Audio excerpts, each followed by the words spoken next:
ఒక మహారాజు వేటకు వెళ్లి తిరిగి రాజ్యం చేరడం ఆలస్యం అవడంతో దారిలో ఒక చీరలు నేసే వారి ఇంట్లో ఆ రాత్రికి సేద తీరుతాడు.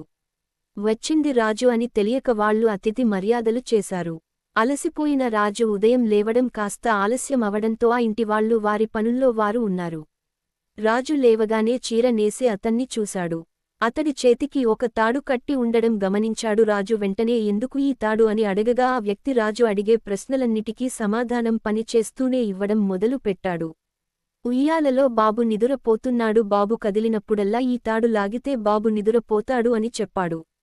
అతనికి దగ్గరలో ఒక కట్టె కనిపించింది రాజుకి. అదెందుకు అని అడిగాడు రాజు. బయట నా భార్య ధాన్యాలను ఎండబెట్టి వెళ్ళింది, పక్షులేవైనా వస్తే ఈ కట్టెకు కట్టిన నల్లగుడ్డ ఊపితే అవి వెళ్ళిపోతాయి అని బదులిచ్చాడు ఆ వ్యక్తి. ఆ వ్యక్తి నడుముకి గంటలు కట్టుకుని ఉండడం గమనించాడు రాజు. అదెందుకు అని అడిగాడు. అందుకు ఆ వ్యక్తి, ఇంట్లో ఎలుకలు బెడద ఎక్కువగా ఉంది. అవి వచ్చినప్పుడు ఈ గంటలు మోగిస్తే వెళ్ళిపోతాయి అన్నాడు. ఆ ఇంటి కిటికీలో ఓ నలుగురు వ్యక్తులు కనిపించారు రాజుకి. వాళ్ళు ఎవరు అని అడిగారు. పని చేస్తున్నది నా చేతులే కదండి, నా నోరు ఏ పని చేయట్లేదు, అందుకు నాకు వచ్చిన కొన్ని పాటలు వాళ్లకు నేర్పిస్తాను, వాళ్ళు నేర్చుకుంటారు అని చెప్పాడు. రాజు మళ్లీ సందేహంగా, అలా వాళ్ళు బయట ఉండి నేర్చుకోవటం ఎందుకు, ఇంటి లోపలకు రావచ్చుగా అని అడిగారు. అందుకు ఆ వ్యక్తి, నేర్చుకుంటున్నది నోటితోనే, కాళ్ళు ఊరకనే ఉంటాయి కదండి, పాట నేర్చుకుంటూ వాళ్ళు కుండలు తయారు చేయడానికి మట్టిని తొక్కుతుంటారు అని బదులిచ్చాడు. రాజుకి చాలా ఆశ్చర్యం వేసింది, ఒక మనిషి ఒకే సమయంలో ఇన్ని పనులు చేయగలడా అని.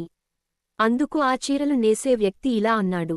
ఇంతే కాదండి, నా భార్య కాస్త చదువుకున్నది, తాను బయట పనులకు వెళ్లి వస్తుంది, వెళ్లే ముందు పలకలో ఓ 10 పదాలు రాసిపెట్టి వెళ్తుంది. అన్ని అయ్యాక అవి నేర్చుకుంటుంటాను అని బదులిచ్చాడు. రాజుకి నిజంగా చాలా ఆశ్చర్యం వేసింది, ఒక మనిషి ఇష్టపడి చేస్తే ఏ పని కష్టం కాదు అని. సోమరిగా తిరిగేస్తున్న వ్యక్తులకు ఇటువంటి వారి పరిచయం చాలు ఏదైనా సాధించాలి అనే పట్టుదల రావటానికి. ఇష్టంగా చేస్తే కొండను సైతం పిండిని చేసేస్తామేమో కదండి. కష్టే ఫలి.